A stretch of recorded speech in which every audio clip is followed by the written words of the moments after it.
Alright, hey, hi, hello, long time no see, Alexandrian Codex, Victoria 2. So, I want to talk about the relocation events, or rather, the old Trail of Tears decision. So, if we pop into politics here, go to decisions, we'll see that there is no Trail of Tears decision anymore. The Organized Indian Territory decision is now available from the beginning, but it needs to be 19 or 1839, yeah, just so it doesn't interfere with any other events. So that's available now, but the relocations are now handled via event, because it wasn't just the Cherokee Trail of Tears. There were 5 nations total that had been removed through these relocation treaties and efforts. The first of which were the Choctaw, removed in 1830. The Choctaw were the first ones. A chief of theirs was the first to refer to the removal as a trail of tears and death. So that's noteworthy. This is the series of events from left to right, or left to right, I guess. This will happen first, second, third, fourth. The Second Seminole War actually started in December of 1835 with a massacre. Now, arguably, it had been culminating for quite some time before that, so in January of 1836, there is nothing you can do to prevent the outbreak of the Second Seminole War. Hundreds of American soldiers had already been redeployed to Florida, and hundreds have already died. I did reduce the size of the Seminole rebel army here to more realistically reflect the forces in the field at this time. They always lose. The point is just to inflict a tiny bit of loss and have you have that pop up, and it's immersion more than anything else, more than function.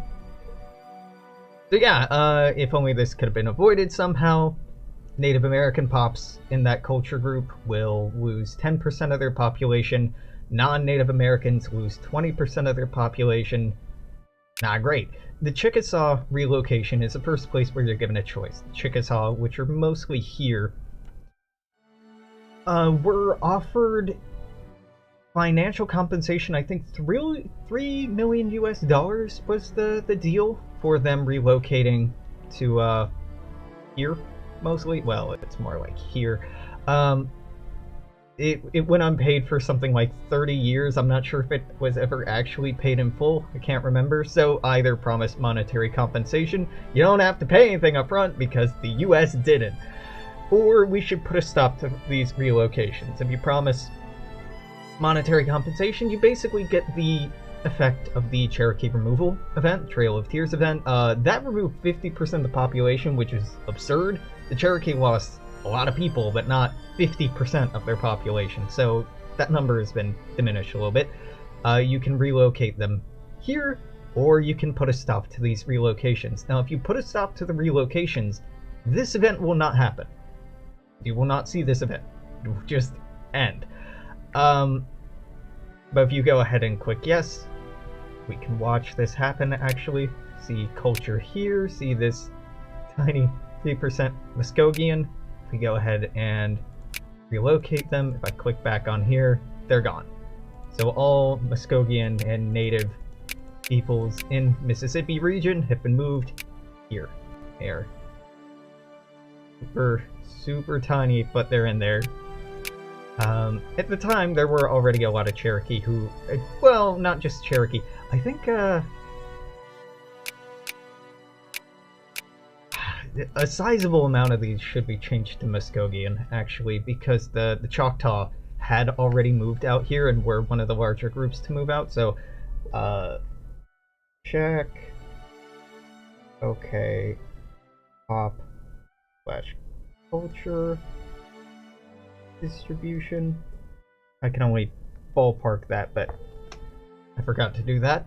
Then the Cherokee Trail of Tears. This is essentially the exact same event you got before, or decision, but now it's via event. You can stop the relocations, which they won't move. They'll gain consciousness, lose militancy. To keep in mind, if you read this carefully, it's not just the Cherokee that are losing militancy here. It's all natives in the United States. Because basically, if you stop the relocations, that's you putting a stop to the relocation policy that had been in place since 1830, the Indian Removal Act. This is you countermanding it and putting a stop to it. So yeah, it would decrease militancy in the US pretty significantly. Now in 1839, unfortunately, you don't have all of this, and you can't prevent the later events from happening. The policies necessary to prevent all of the tensions here, and primarily in the plains, essentially would have been not taking those territories, not settling those territories. Is the only way that conflict really could have been avoided. So go ahead, stop those relocations. We'll see, having done that, that we can still find Cherokee in Atlanta, Chattanooga, and I think Asheville? Well, there should be some in Asheville, but there aren't. Cherokee, Chattanooga, Atlanta, and maybe a little in Gadsden? No? Okay, yeah, Chattanooga primarily. Then the end of the Second Seminole War. In 1842, this will fire off after almost 7 years, yada yada yada. Basically, you just get a depopulating event for Florida. That's it. Yeah, nothing too crazy, nothing too fancy. But again, we're expanding the amount of content and increasing the granularity of these events and decisions, right? Rather than just one event or one decision, now there are 4 events. It drags it out a little bit more. It talks about the history of the event, the actual causes and effects, the consequences, and yeah, I really like the depth that this is adding. Now, a lot of it's in substantial depth. You are given some autonomy to make decisions, but unfortunately, at the beginning of the game, Andrew Jackson's policies have been in effect for 6 years already, and are very, very hard to just turn around on a dime. Yeah, so I'll go ahead and pop in here and take a look at the population. It won't, the pop numbers probably won't change very much here in Oklahoma. I just need to make sure that they're actually Muskogean pops here rather than just Native American minor, I think, is the placeholder. Yeah, maybe I won't mess with it. Oklahoma is complicated, so there are indigenous tribes to that area. Culturally, they're probably Siouan or Dakota, but maybe I'll just leave it Native American minor.